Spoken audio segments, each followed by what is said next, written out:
Hello guys, hope you all doing great today. So in today's videos we are going to deploy a Java application on AWS using Elastic Beanstalk. So Elastic Beanstalk will help us to deploy our application and manage the scaling in the background. So the main essence of this video is to show you how to add a MySQL database into our Elastic Beanstalk environment so that we will be able to store data within the database. So in order to do that, we need first of all to create the Elastic Beanstalk environment. Okay, go search for Elastic Beanstalk, give a name to your application. So I'll name my application my new app. You go down, you select Java application, because we are going on Java application. Since I don't have a Java application ready, I will choose sample application. So give it some time, describing configuration, setting, everything. So this time is for the different instance to be provisioned and everything being set well in order for our application, for our sample application to be deployed into the instance that is being provisioned. So Elastic Beanstalk will provision the services and will take care of scaling it up and down and creating all the different services associated. Let it be the load balancer and even monitoring. So after some times, you will have your application up and running. I have my new app. The health is being checked correct, as you can see. So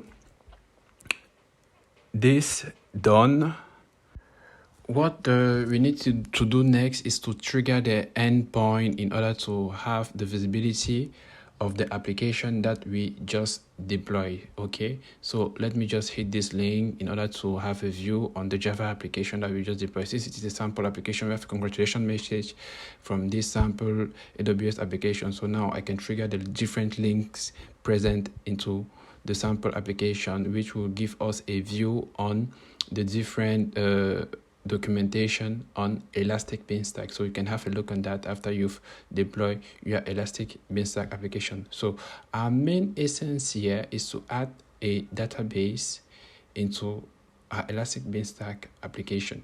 Okay, once we have our Elastic Beanstalk, once we have our application up and running, our Java application, we need to add a database into it, then configure the different varieties. So to do that, go on under the application, click on configuration. Okay, you drag to the bottom. Okay, here you have the different resources, different description on everything that has been created by Elastic Beanstalk, and you go into database and you edit that. Okay, so I have the possibility to add a database. Okay, so let's just wait for the fetching configuration options to go through. Okay, once that's done, I can just give an admin credential and set the password. So okay, I just give a password. Make sure you remember that password because you will use it later. Okay, that done, you can click on apply. Okay, I don't need to save that. Okay, the saving configuration changes. Okay, let me give it some time, the time for the instance to be created, and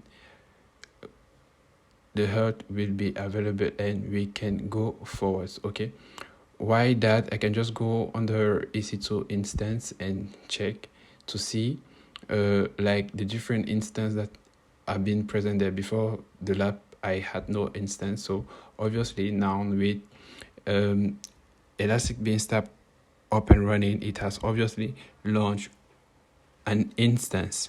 Okay, that instance that is responsible for delivering the Java application that we hosted in Elastic Beanstalk. So you can have a view on that.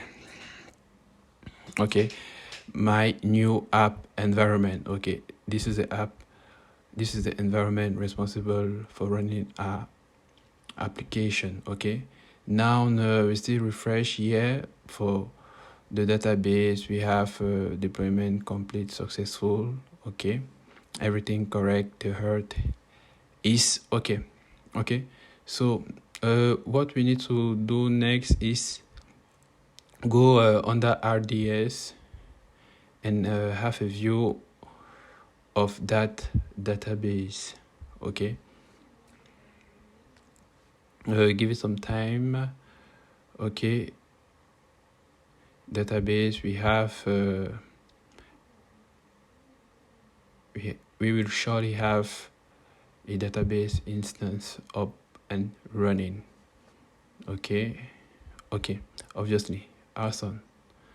So now what we will do is we will need to access this database. So in order to access the database, we will obviously need to edit the security group to enable us from writing into the database. Okay, so in order to do that, let's first of all locate the security group responsible of the different rule and permission that will enable us to communicate with the database. Okay, so let me go under configurations. Okay, I think yeah, I have but the endpoint. This will give me the endpoint of the application. Okay, of the database. Yes. Okay, while in the database I can click on it.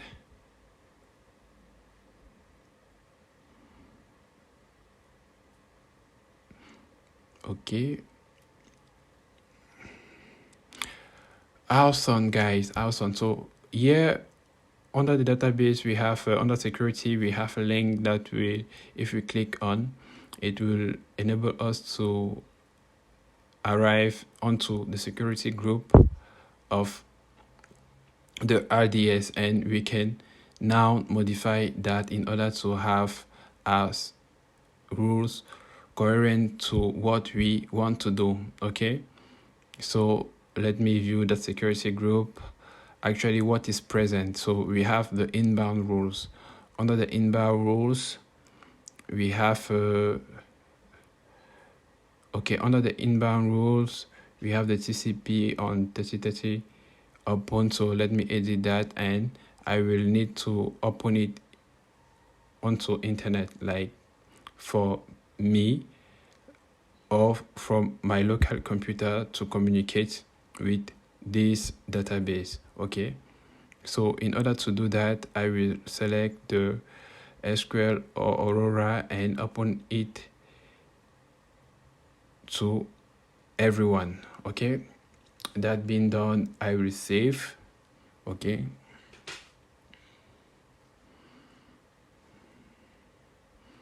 okay, everything done correctly.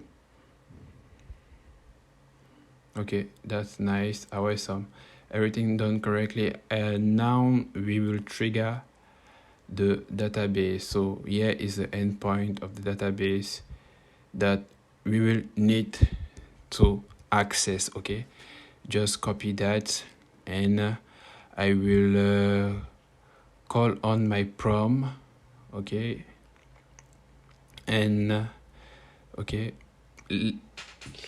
and from the prompt I will insert the difference command that will authenticate with a database. Okay, it's not showing. Okay, give me a moment. Okay, here I have my prompt, and I hit the command to authenticate to my database. So the command to do that is MySQL -u followed by the username of the database. In my case is admin -p-h followed by the link of the database that we previously copied. Okay, let me paste that link.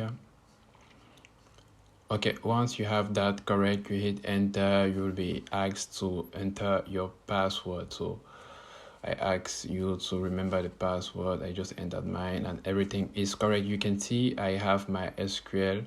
Now I am logged in, so I'll try to insert some SQL command in order to trigger the database. Let me just paste some basic command here. Okay, the command are not going through. Okay, yeah, I first need to create the different tables and database. Okay, let me take another script that have everything up and running, and I will have everything good for now. Okay, yeah, I'm creating a database, name database my demo. I use the demo, I create a table, books, and okay, that's been done. You can play around and everything being correct. So guys, after you do this, don't forget to like discard your infrastructure in order to minimize your costs that you might inquire. Okay, thanks for watching and see you next time.